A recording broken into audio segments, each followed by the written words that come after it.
The merchant vessel. Whisper of Tides had been Grace's home for 3 cycles now, ever since she'd left her crowded hive city on Kalara Prime. The ship was designed for her species, the Kalarans, whose slender, crystalline bodies required minimal space. Every corridor, every cabin, every airlock had been built for beings who stood no taller than 4 feet and weighed less than the average human child. So when the distress beacon lit up her navigation console, Grace's first instinct was to ignore it.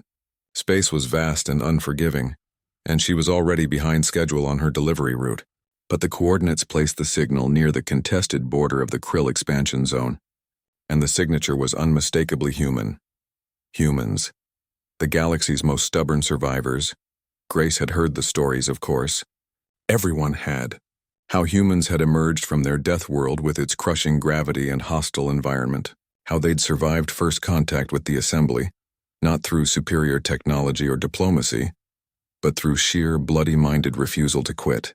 How they'd turned their evolutionary disadvantages, their bulk, their aggression, their inefficient biology, into assets that terrified species who'd forgotten what it meant to fight for survival. The beacon pulsed again. Grace sighed, her crystalline fingers dancing across the controls. She altered course.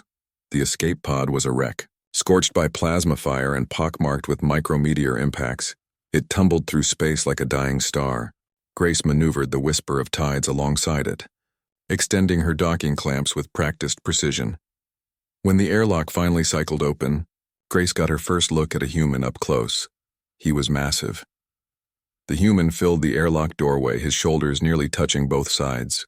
He had to duck his head to avoid hitting the ceiling, and even then his dark hair brushed against the metal. He wore the tattered remains of a military uniform, Earth Coalition, by the insignia, and carried what looked like 50 pounds of emergency gear strapped to his frame. "Thank you for the pickup," he said, his voice a deep rumble that vibrated through Grace's thin hull. "Name's Ezra. Ezra Walsh, Lieutenant EC Marines." Grace's translator implant processed his words, but she found herself staring. She'd seen humans in broadcasts, of course, but recordings didn't capture the reality of them. The way they radiated heat like miniature furnaces, the dense muscle visible even through his torn uniform. The way his eyes, startlingly blue, assessed everything with a predator's awareness. "Grace," she managed, her melodic voice barely a whisper. "Grace Telvara, this is my ship." Ezra looked around the corridor behind her, and Grace saw his expression shift. Understanding. Then something that might have been embarrassment. "It'll be a tight squeeze," Grace found herself saying. "But come in." It was indeed a tight squeeze. Ezra couldn't stand upright in any part of the ship. He moved through the corridors in a perpetual crouch, his broad shoulders turned sideways to fit through doorways. Grace's sleeping pod, barely large enough for her crystalline body, was impossibly small for him. He ended up in the cargo hold, surrounded by crates of Peluvian silk and Martine crystals, sleeping in a space that would have housed 3 Kellerans comfortably, but left him curled on his side. Grace expected resentment, complaint. The stories said humans were loud, demanding, always pushing for more space, more resources, more everything. Instead, Ezra thanked her. "You didn't have to stop," he said that first night. Wedged between cargo containers with a thermal blanket Grace had scrounged from her emergency supplies. "Most species wouldn't have. Too much trouble. I'm grateful." Over the next several days, as Grace navigated toward the nearest coalition outpost, she discovered that the stories had gotten humans wrong in almost every way that mattered. Yes, Ezra was bulky. His mass was nearly 4 times hers. Yes, he consumed what seemed like impossible amounts of food and water. Yes, he generated enough body heat that Grace had to adjust her environmental controls. But he was also careful, gentle. He moved through her ship with constant awareness, never touching anything without permission, always asking before he adjusted a control or accessed a system.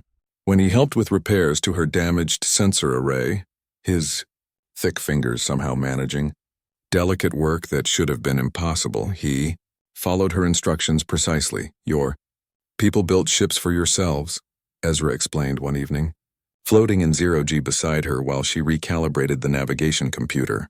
"That makes sense. Why would you waste space on species you'd never met?" We're the odd ones out, building everything oversized because we evolved in too much gravity on a planet that tried to kill us every day. The other species fear humans, Grace said quietly. They say you're too aggressive. Too dangerous, Ezra laughed, but there was sadness in it. Yeah, we fought hard during first contact.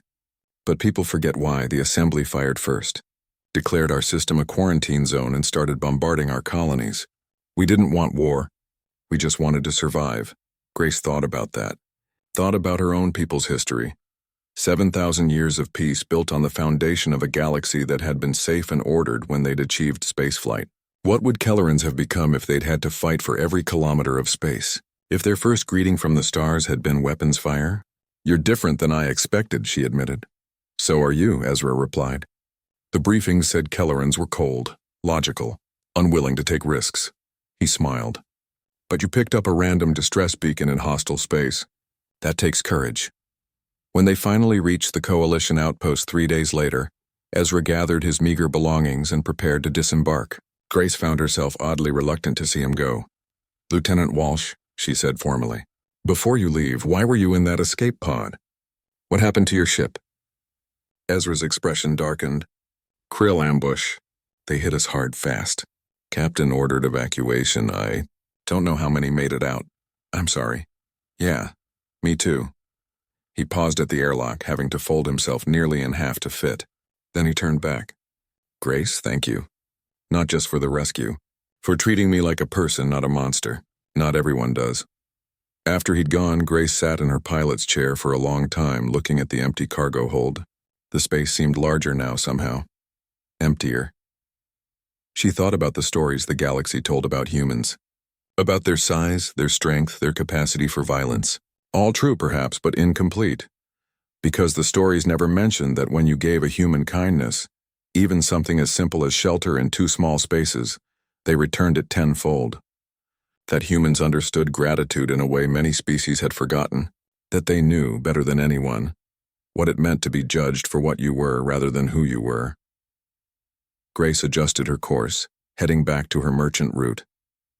But she made a note in her ship's log, a reminder to herself and anyone who might read it someday. The galaxy fears what it doesn't understand. Today I learned that humans, for all their bulk and strength, understand vulnerability better than most. They've had to. And perhaps that's what makes them truly dangerous, not their capacity for violence, but their capacity for kindness despite everything they've endured. She sent a message to Ezra before she jumped to FTL. If you ever need a ride, Lieutenant, my door is open. It'll be a tight squeeze, but you're always welcome. His reply came seconds before she jumped. Humanity, fuck yeah. And thank you, Grace. Thank you for seeing us.